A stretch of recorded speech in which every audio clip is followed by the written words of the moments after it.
Now turn to Section 1. Section 1. You will hear a telephone conversation between a travel company employee and a customer. First, you have some time to look at questions 1 to 5.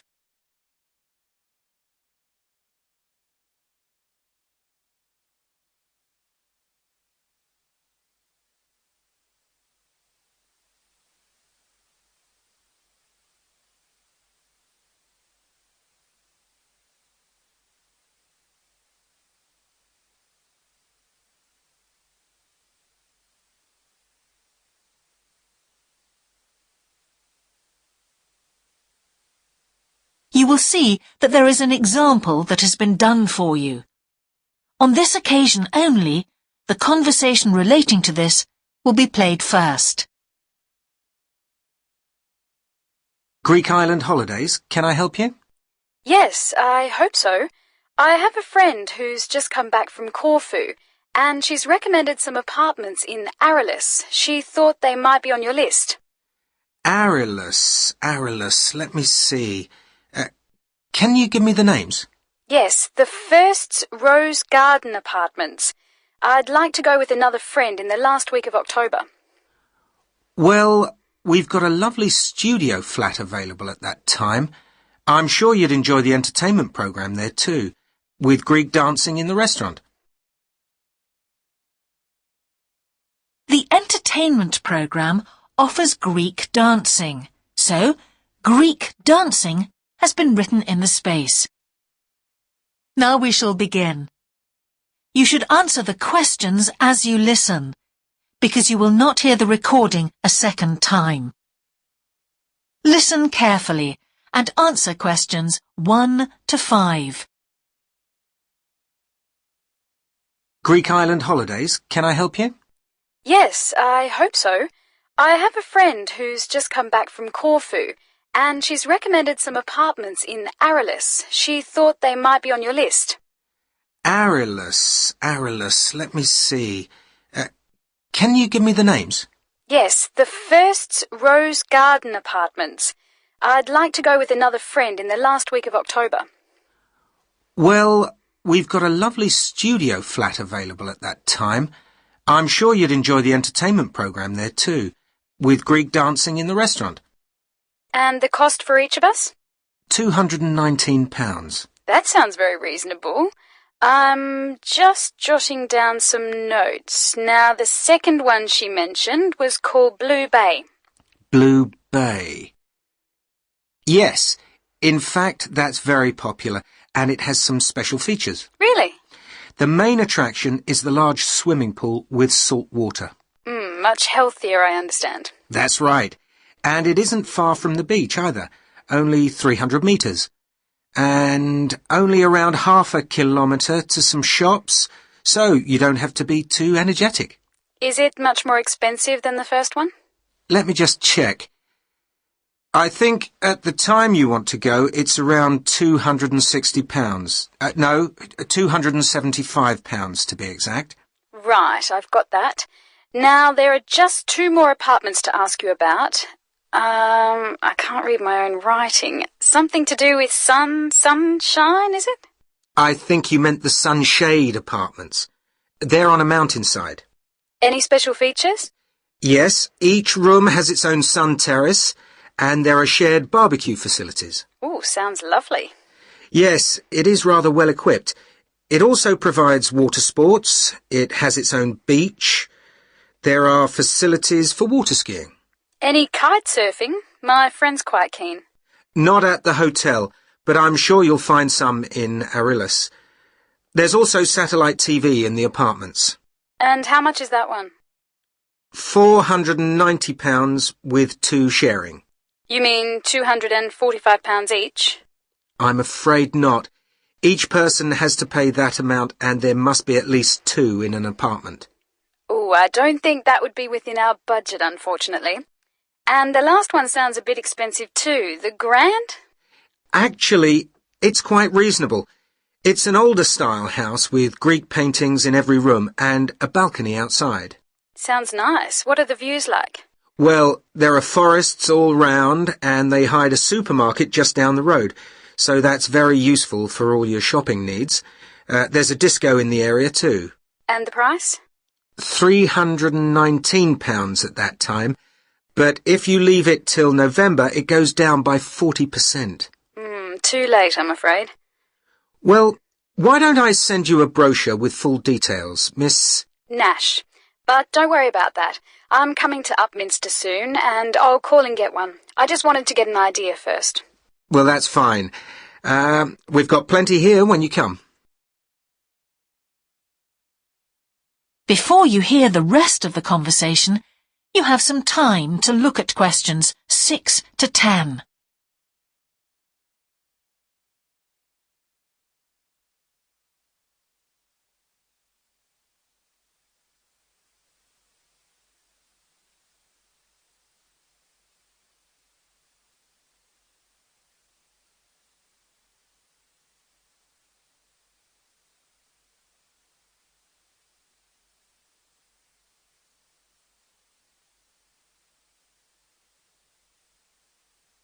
Now listen and answer questions 6 to 10.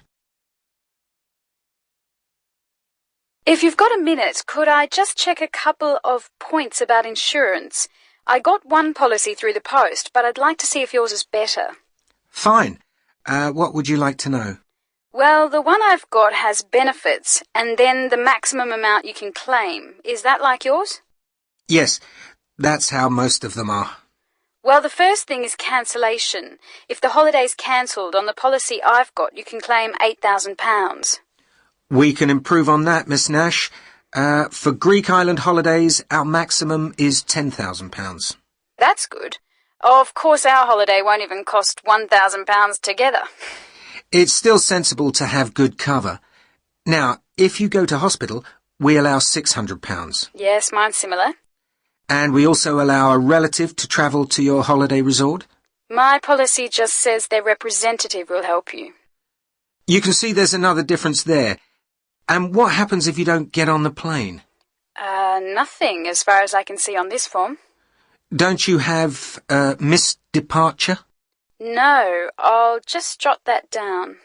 We pay up to £1,000 for that, depending on the reason.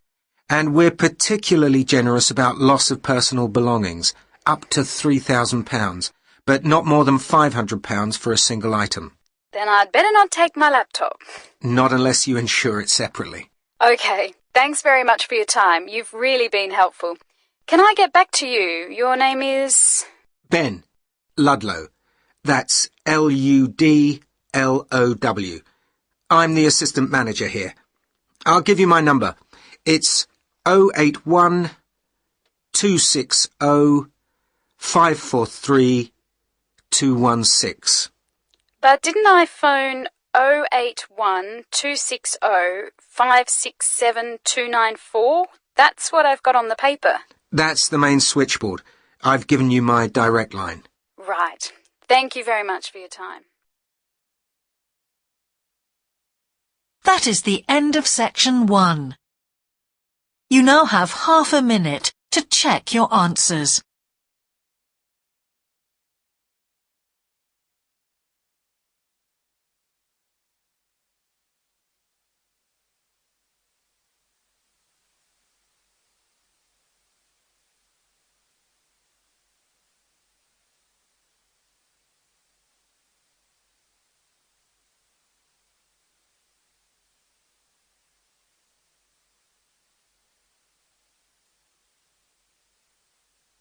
Now turn to section 2.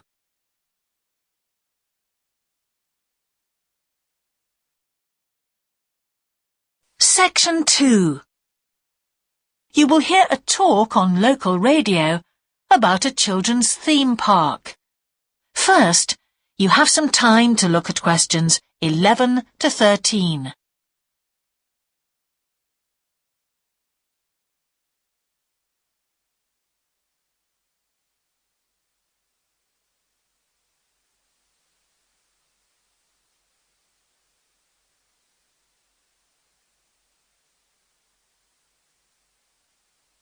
Now listen carefully and answer questions 11 to 13. For the second in our series about locally run businesses, we meet Simon Winridge, co-founder of the hugely successful Winridge Forest Railway Park. Welcome, Simon. Now, perhaps you can begin by telling us a little bit about how it all started. Well, during the 1970s, my wife Liz and I had just acquired 80 acres of sheep farming land, and we decided to settle down and have children. Pretty soon we had a daughter, Sarah, and a son, Duncan. The place was wonderful for the kids. They particularly loved trains and gradually built up an enormous network of miniature railway track. I began to develop larger-scale models of locomotives, but we didn't think anything more of it until I went on a trip to a theme park near Birmingham and decided we could do a much better job. So we set up a small one ourselves, based on the miniature railway, and we opened to the public for just a month that year, 1984, in July, our driest month, because our children said they didn't want our guests to have a miserable wet visit. I dealt with park business and Liz carried on with the farm work. It soon became clear that we were onto a winner.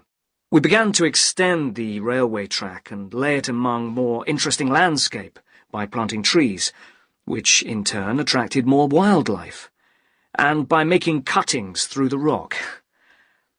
Nowadays, we're open all year round, and we're pleased to say that Winridge is one of the most popular visitor attractions in the area, with 50,000 visitors a year. 1.5 million people have been through our doors since we opened. Before you hear the rest of the talk, you have some time to look at questions 14 to 20.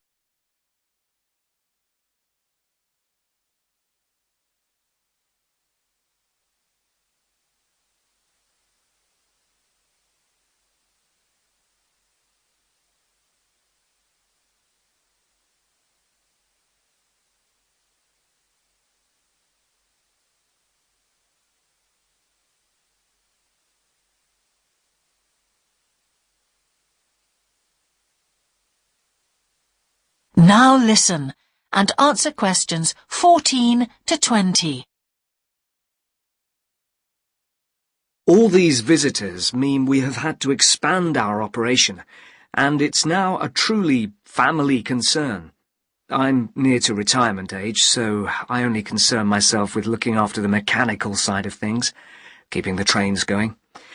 Liz now devotes all her energies to recruiting and supporting the large squadron of workers, which keep the place running smoothly. We're really pleased that, after some years away teaching, Sarah has now returned to the park and makes sure the visitors are kept fed and watered, which keeps her pretty busy, as you can imagine. Our son Duncan has been a stalwart of the park for the last 10 years, taking over from me in the area of construction, and I'll say a little bit more about that in a moment. And his new wife, Judith, has also joined the team in charge of retail. That's becoming a tremendous growth area for us. A lot of people want to buy souvenirs. So have you finished your development of the site for the moment? Not at all. We're constantly looking for ways to offer more to our visitors.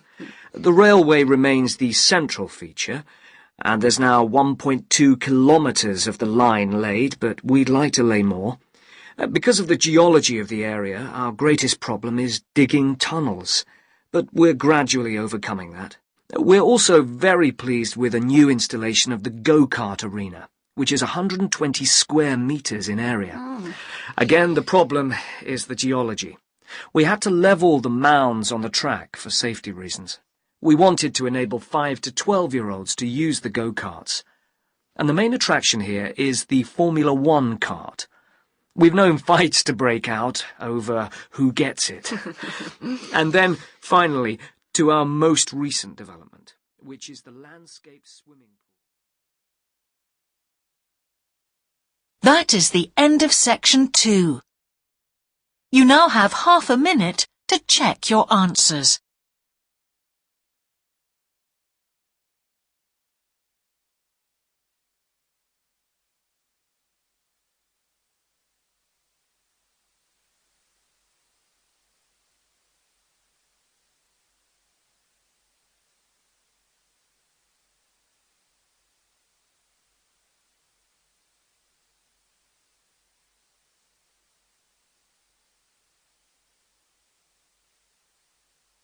Now turn to section 3.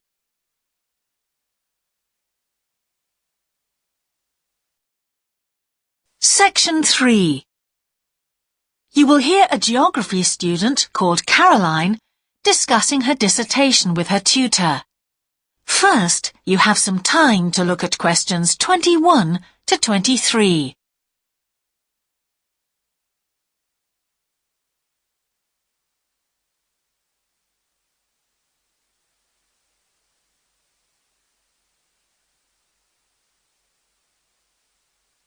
Now listen carefully and answer questions 21 to 23.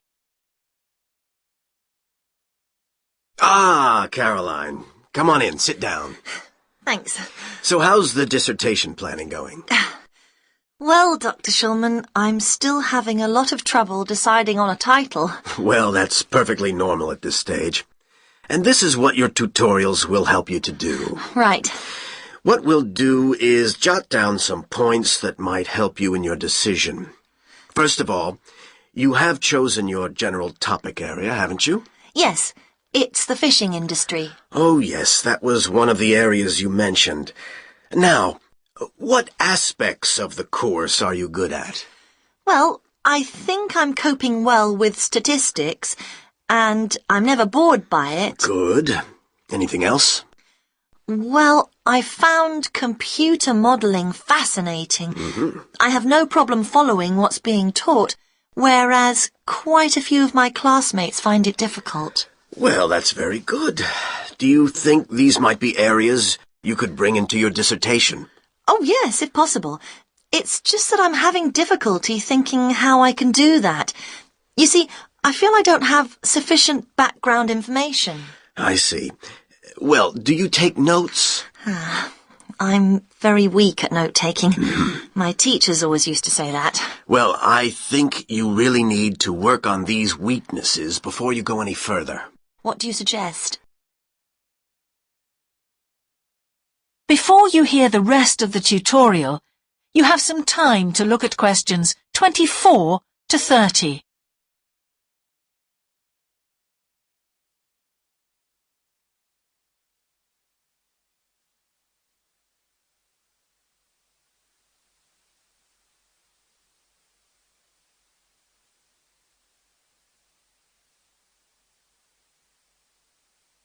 Now listen and answer questions 24 to 30.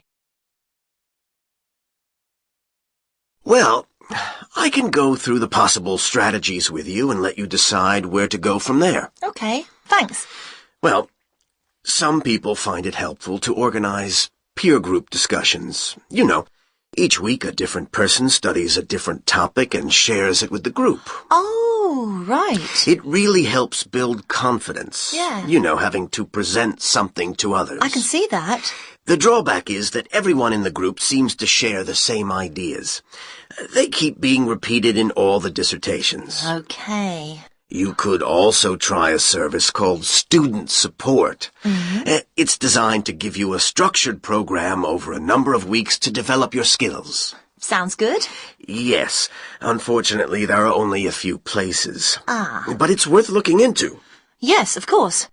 I know I've got to work on my study skills. And then there are several study skills books you can consult. Right. They'll be a good source of reference. But the problem is, they are sometimes too general. Yes, that's what I've found. Other than that, I would strongly advise quite simple ideas, like using a card index. Well, yes, I've never done that before. It's simple, but it really works because you have to get points down in a small space. Another thing I always advise is don't just take your notes and forget about them. Read everything 3 times. That'll really fix them in your mind. Yes. I can see it'd take discipline, but... Well, if you establish good study skills at this stage, they'll be with you all your life. Oh, yes, I completely agree. It's just that I don't seem to be able to discipline myself. I need to talk things over. Well, we'll be continuing these tutorials, of course. Let's arrange next month's now. Let's see. I can see you virtually any time during the week starting the 22nd of January. What about the 24th? I'm free in the afternoon. Sorry, I'm booked then. What about the following day? The Thursday? Yeah? I can make the morning. Fine. We'll go for the 25th then. That's great. Thanks. That is the end of section 3. You now have half a minute to check your answers.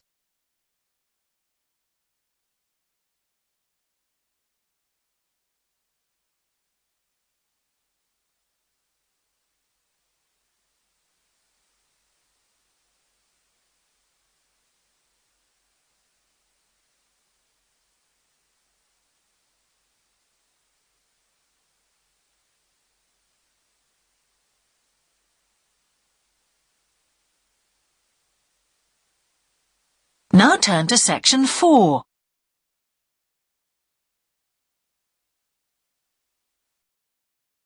Section 4. You will hear part of a lecture about an experimental design for a house. First, you have some time to look at questions 31 to 40.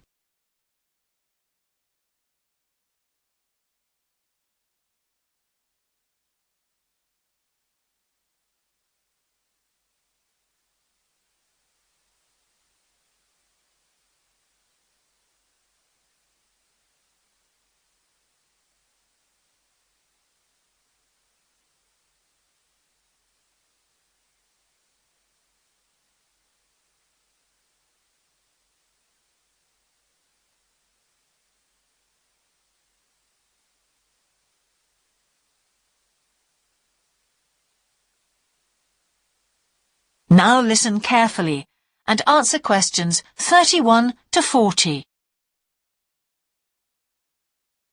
Good morning. In the last few lectures, I've been talking about the history of domestic building construction. But today, I want to begin looking at some contemporary experimental designs for housing. So, I'm going to start with a house which is constructed more or less under the ground. And one of the interesting things about this project is that the owners, both professionals but not architects, wanted to be closely involved, so they decided to manage the project themselves. Their chief aim was to create somewhere that was as environmentally friendly as possible. But at the same time, they wanted to live somewhere peaceful. They'd both grown up in a rural area and disliked urban life. So the first thing they did was to look for a site, and they found a disused stone quarry in a beautiful area. The price was relatively low, and they liked the idea of recycling the land, as it were. As it was, the quarry was an ugly blot on the landscape, and it wasn't productive any longer either. They consulted various architects and looked at a number of designs before finally deciding on one. As I've said, it was a design for a sort of underground house, and it was built into the earth itself, with 2 stories. The north, east, and west sides were set in the earth, and only the sloping south-facing side was exposed to the light. That was made of a double layer of very strong glass. There were also photovoltaic tiles fixed to the top and bottom of this sloping wall. These are tiles that are designed to store energy from the sun, and the walls had a layer of foam around them too to increase the insulation.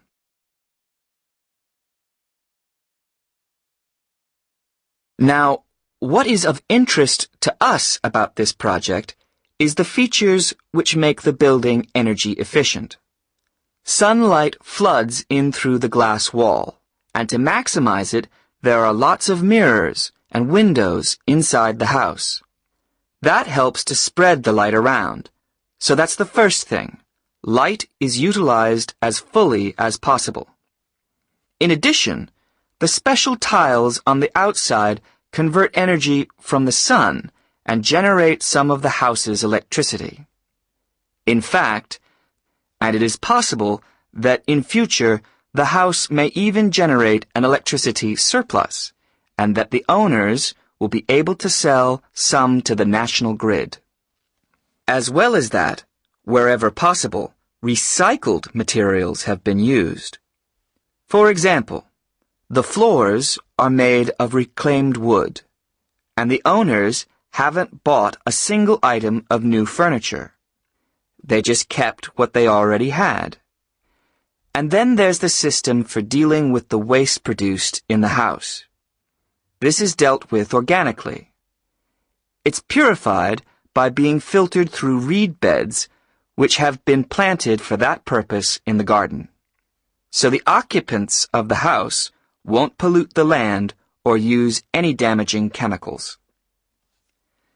It's true that the actual construction of the house was harmful to the environment, mainly because they had to use massive amounts of concrete, one of the biggest sources of carbon dioxide in manufacturing. And, as you know, this is very damaging to the environment. In total, the house construction has released 70 tons of carbon dioxide into the air. Now that's a frightening thought. However, once the initial debt has been cleared, and it's been calculated that this will only take 15 years, this underground house won't cost anything, environmentally I mean, because unlike ordinary houses, it is run in a way that is completely environmentally friendly. So, eco-housing like this is likely to become much more. That is the end of section 4. You now have half a minute to check your answers.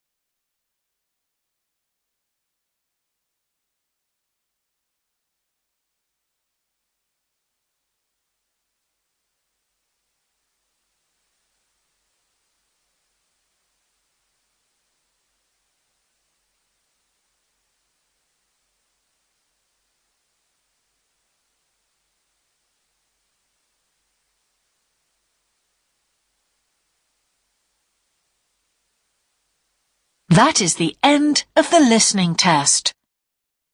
In the Ielts test, you would now have 10 minutes to transfer your answers to the answer sheet.